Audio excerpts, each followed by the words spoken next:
আসসালামু আলাইকুম। আজ আমরা পুরো জাতি একসঙ্গে স্মরণ করছি এমন একদিন যা এদেশের ইতিহাসে গভীর ছাপ রেখে গেছে।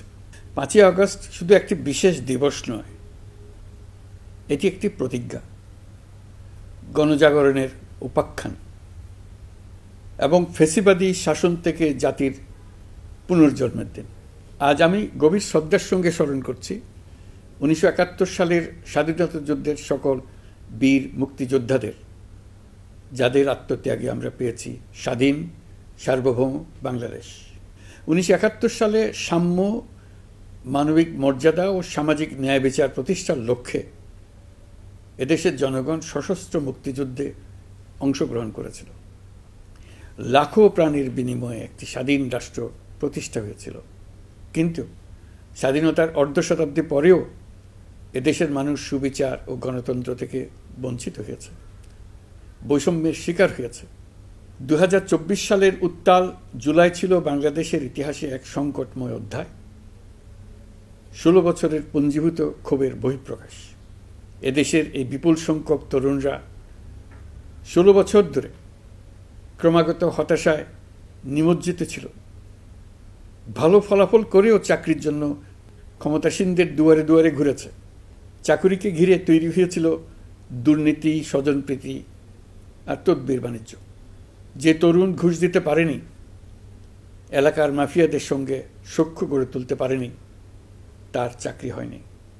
সরকারি চাকরিতে বৈষম্যমূলক কোটা পদ্ধতি, যেটা মূলত ছিল দুর্নীতি ও স্বজনপ্রীতির আরেকটা হাতিয়ার, এর বিরুদ্ধে তরুণ সমাজ দীর্ঘদিন ধরে প্রতিবাদ বিক্ষোভ করলেও ফ্যাসিবাদী শাসকের টনক নড়েনি।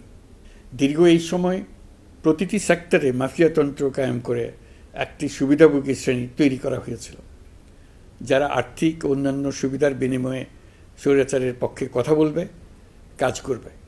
স্বৈরাচারের পক্ষের সঙ্গী হলেই তার চাকরি হবে, কাজ মিলবে।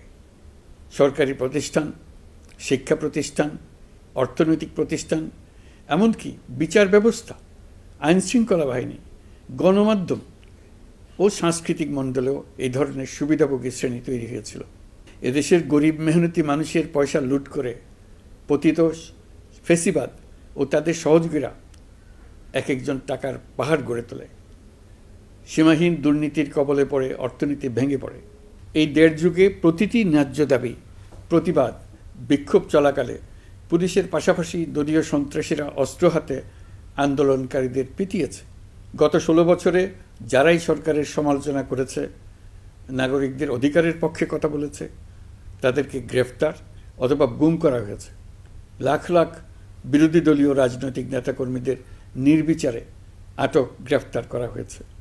এই ভয়াবহ পরিস্থিতিতে 24 জুলাইয়ে দেশের ছাত্র সমাজ, তরুণ প্রজন্ম, সাধারণ মানুষ সবাই একত্রিত হয় এক নতুন দিনের প্রত্যাশায়।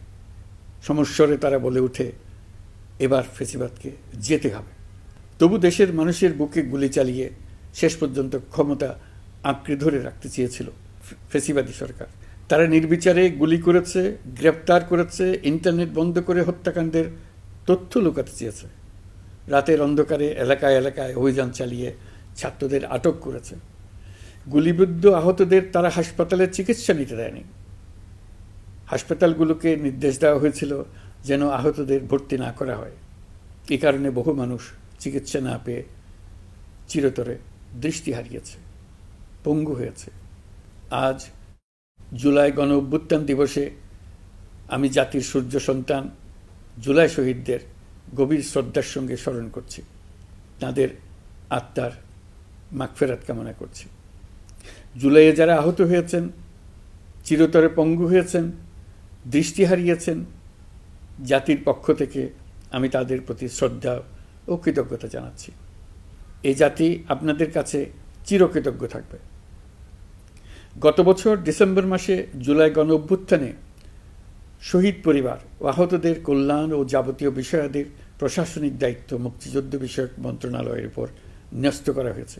এখন পর্যন্ত 836টি শহীদ পরিবারের মধ্যে 775টি শহীদ পরিবারকে মোট 98 কোটি 40 লাখ টাকার সঞ্চয়পত্র ও মাসিক ভাতা বাবদ ব্যাংক চেক দেওয়া হয়েছে। অবশিষ্ট যারা আছেন তাদেরও কয়েকটি বিষয় নিষ্পত্তি সাপেক্ষে সঞ্চয়পত্র দেওয়ার প্রক্রিয়া চলছে। এর পাশাপাশি আহত 13,800 জন জুলাই যুদ্ধকে 3টি ক্যাটেগরিতে নগদ টাকা ও চেক বাবদ মোট 153 কোটি 4 লাখ টাকা প্রদান করা হয়েছে। এর মধ্যে 78 জন অতি গুরুতর আহত জুলাই যোদ্ধাকে সিঙ্গাপুর, থাইল্যান্ড, তুরস্ক এবং রাশিয়ায় উন্নত চিকিৎসার জন্য পাঠানো হয়েছে এবং চিকিৎসা ব্যয় বাবদ এ পর্যন্ত 97 কোটি 50 লাখ টাকা ব্যয় হয়েছে। জেলা উপজেলা পর্যায়ে সকল সরকারি হাসপাতাল বা ক্লিনিক বা স্বাস্থ্যকেন্দ্র, মেডিকেল কলেজ হাসপাতাল এবং সরকার কর্তৃক নির্ধারিত বিশেষায়িত হাসপাতালগুলোতে সকল শ্রেণীর আহত জুলাই যোদ্ধাদের অগ্রাধিকার ভিত্তিতে বিনামূল্যে চিকিৎসা সেবা দেওয়ার সিদ্ধান্ত হয়েছে। সরকারের পক্ষ থেকে জুলাই শহীদ ও আহতদের জন্য আরও নানা উদ্যোগ নেওয়া হচ্ছে। তবে জুলাইয়ের মহানায়কদের আত্মত্যাগ তখনই সার্থক হবে যখন এই দেশকে আমরা একটি সত্যিকারের জনকল্যাণকর দেশ হিসেবে গড়ে তুলতে পারব।